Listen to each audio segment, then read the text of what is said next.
गद्दारों को, अब घर के गद्दारों को भी थोड़ा सा तो झुटका दो, जो सेना पे पत्थर फेंके लाल किले पे के लिए खासकर बस कि तुमने 10-10 लाख दिए हैं वीरों की विधवाओं को, सोचा कि कीमत लौटा दी है वीर बसूता माओ को, तो लो में 30 लाख देता है तुम किस्मत के हेतों को, और हिम्मत है तो भेजो मुझे लड़ने अपने बेटों को। मुल्क देख कर लगता है ये कि हमने जंगें लड़ी और हम आजाद के हुए। मैं प्रशांत जायसवाल बीए 3rd सेमेस्टर का छात्र आज आप लोगों के सामने एक भाषण प्रस्तुत करने जा रहा हूँ, जो कि एक देश विरोधी है, न कि किसी जात पे है, न तो किसी धर्म पे है। किसका खून नहीं खोलेगा पर सुनकर अखबारों में शेरों की गर्दन कटवा दी कुत्तों के दरबारों में। पूरी घाटी तो देख चुकी है आतंकी अंगारों से, कश्मीर में आग लगी है पाकिस्तानी नारों से। चार सितारे वाले झंडे घाटी में लहराते हैं और हमारे शीश शर्म से रोज झुक जाते हैं, बहुत हो चुका मोदी जी, ये मौन आपके करते हैं, रोज सैनिकों की लाशों से जिगर हमारे जलते हैं, रोज सैनिकों की लाशों से जिगर हमारे जलते हैं। घर के गद्दारों को भी थोड़ा सा तो झुटका दो, जो सेना पे पत्थर फेंके लाल किले पे लटका दो। भारत के मुंह पर फिर से ना वो हिंसा के चाटे होते, अगर हमने 16 के बदले 32 से काटे होते, अगर हमने 16 के बदले 32 से काटे होते। इतना खून बच्ची को कि मौसम भागी हो जाए और सेना को इतना बदलो को कि सैनिक भागी हो जाए। इनको खुली छूट दे दो, ये दुश्मन को खंजर घोंपे और पड़ोसी की झोली में गद्दारों के शीशों पे, और पड़ोसी की झोली में गद्दारों के शीशों पे। तब जाकर ठंडा होगा रक्षण का चहलम पानी, और पड़ोसी याद रखेगा ये थप्पड़ हिंदुस्तानी। वो बर्फ की घाटी में आंसू हो गया होगा, सितारा टूटकर अंबर में कब तक खो गया होगा।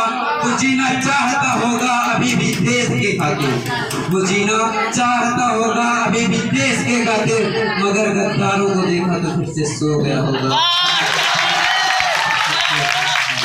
ये हमले पल में रुक सकते थे, आगे बढ़कर हुंकार भरो, इन आतंकी अड्डों पर तुम बस बंदों की बौछार करो।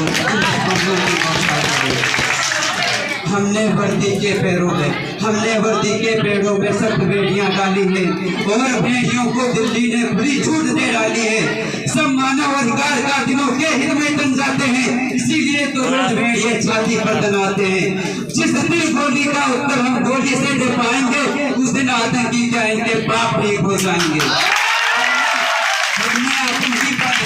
हमने आतंकी पाले जेलों में भरोसे बिरयानी, हर आशिक हर सैनिक की विधवा रोई, आंखों में आया पानी, हर सैनिक की विधवा रोई, आंखों में आया पानी। 20 खून करके भी वो सब क्षमादान पा जाते हैं, और शहीदों की कुर्बानी पर मातम छा जाते हैं। उठो नया कानून बना लो संसद की दीवारों से, हत्यारों को क्षमादान नहीं मिले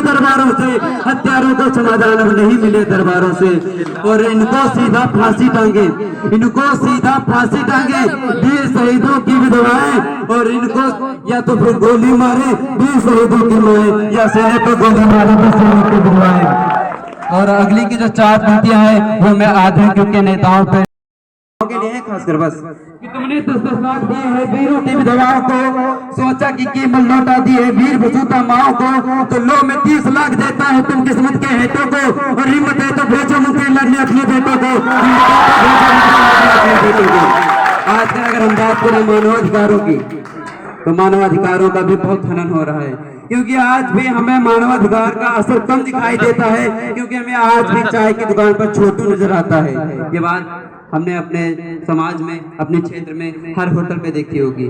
तो मैं इसीलिए कहना चाहूँगा कि हमें मानवाधिकारों का भी ख्याल रखना है। अपने आज़ादी को जो इस 74वें गणतंत्र दिवस के अवसर पर मैं आप सब लोगों को, युवाओं को यही प्रेरित करना चाहूँगा, क्योंकि युवा शक्ति को अगर हम उसका विपरीत करेंगे तो वायु बनते हैं और वायु की दिशा कोई रोक नहीं सकता है। तो मैं इसीलिए एक लास्ट बात कहना चाहूँगा कि तलवारों के साए से इतिहास हमारा बनता है। जिस ओर जवानी चलती है उस ओर जमाना चलता है। तो ये देश आप लोगों के हाथ में है, इसीलिए मैं आप लोगों से ये गुजारिश करूंगा कि आने वाला जो हमारा समय है वो और अच्छे से अच्छा बीते। वंदे मातरम। जिस ओर जवानी चलती है उस ओर जमाना चलता है।